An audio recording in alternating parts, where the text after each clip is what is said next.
श्रीलक्ष्मी श्रीमहालक्ष्मी क्षीरसागर कन्यका उत्तिष्ठ हरिसम्प्रीते भक्तानां भाग्यदायिनी।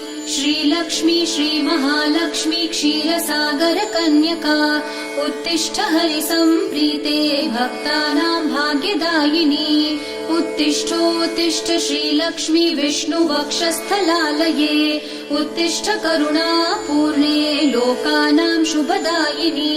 उत्तिष्ठोत्तिष्ठ श्रीलक्ष्मी विष्णुवक्षस्थलालये उत्तिष्ठ करुणापूर्णे लोकानां शुभदायिनी। श्रीपद्ममध्यवसिते वरपद्मनेत्रे श्रीपद्महस्तचिरपूजित पद्मपादे श्रीपद्मजात जननी शुभपद्मवक्त्रे श्रीलक्ष्मी भक्तवरदे तव सुप्रभातम्।